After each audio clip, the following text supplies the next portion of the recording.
আজ আবার একটা নতুন পিকনিকের ব্লগ নিয়ে তোমাদের সামনে চলে এসেছি। আসল কথা, কাকাদের সাথে আর কিছু বন্ধু বান্ধবদের সাথে, বিকাশের সবাই কাকাদের মধ্যেই পড়ে, সবাইকে সাথে নিয়ে আজকে একটা পিকনিক। প্রত্যেক বছরের মতো এইবারও একটা হয়েছিল, আর সেটা হয়েছিল সেম জায়গায়, কানাগড়ে। আগের বছর পিকনিকটা আমার করা হয়নি, তাই এই বছর এই লোভটা আর আমি ছাড়তে পারিনি।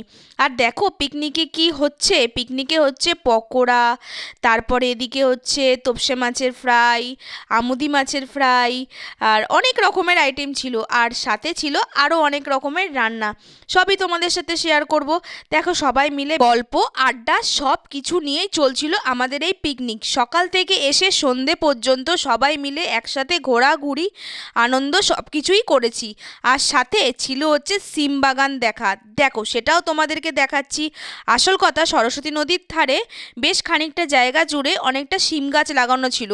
আমি প্রথমে বুঝতে পারিনি যে ওই গাছে অনেক শিম হয়েছিল। তারপর বিকাশ যখন আমাকে দেখালো, আমি তো ভাবলাম এ বাবা, এ তো অনেক শিম হয়ে রয়েছে।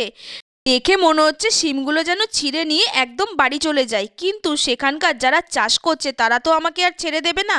শিমগুলো নিয়ে শুধুমাত্র দেখতেই দিয়েছে, কিন্তু একটা ছেঁড়ার অনুমতি আর দেয়নি। এরা যদি অনুমতি পেতাম হয়তো ব্যাগ ভর্তি করে সিমটা তুলে নিয়েই যেতাম, কিন্তু না বাবা, অনেক কষ্ট করে এরা চাষ করেছে, এর থেকে দরকারই নেই সেগুলোকে ছেঁড়ার। আর দেখো কতগুলো ছোট ছোট আম গাছ লাগিয়েছে। আসল কথা, এই আম গাছগুলো যখন একটু বড় হবে এখান থেকে তুলে নিয়ে গিয়ে নার্সারিতে বিক্রি করার জন্য রেখে দিয়েছে। আর ওই সাইডে দেখাচ্ছে, ওই সাইডটা হচ্ছে অনেকটা জুড়ে আম বাগান। তোমরা কিন্তু ভেবো না এইখানটা মাঠ, আসল কথা এটা হচ্ছে সরস্বতী নদী। আর সরস্বতী নদীটা একদম জল নেই বলে কচুরিপানাতে ভরে গেছে। তারপর বাগানটা চারিপাশ ঘুরে এই শিম গাছগুলোকে দেখে সোজা চলে যাব আমাদের পিকনিক স্পটে। উফ, কি সুন্দর যে শিমগুলো লাগছে, মনে হচ্ছে যেন দুটো ছিঁড়ে নিয়ে বাড়ি চলে যাই। থাক বাবা, আর লোকের গাছে নজর দেব না। তো জানো তো, আমার এই পিকনিকটা ছিল, আমি এসছি, আনন্দ করেছি, সবার সাথে ঘুরেছি, ইয়ার্কি করেছি, আড্ডা দিয়েছি, সব ঠিক আছে, কিন্তু আমি আর খেতে পারিনি।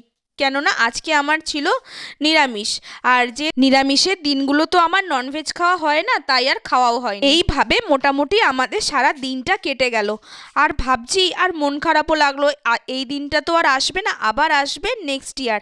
দেখো সবাই মিলে এখন খেতে বসে পড়েছে, আর এখন প্রথমের ব্যাচে খাচ্ছে হচ্ছে বাচ্চাগুলো, আর আমরা বসে বসে কিছুটা আড্ডা দিচ্ছিলাম। আর এখন খাওয়া দাওয়া কমপ্লিটও হয়ে গেল।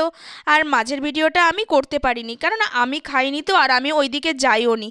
সেই জন্য আমি এক সাইডে চারিপাশটা ঘুরে ঘুরে দেখছিলাম। তো আজকের মতো আমার ভিডিওটা এখানেই শেষ করলাম। যদি ভালো লেগে থাকে ভিডিওটা অবশ্যই একটা লাইক করো, কমেন্ট করো, আর চ্যানেলটা কিন্তু সাবস্ক্রাইব করতে ভুলো না। এখন চললাম সোজা বাড়িতে, সারাদিনের নামে পিকনিক প্রায় শেষই হয়ে গেল।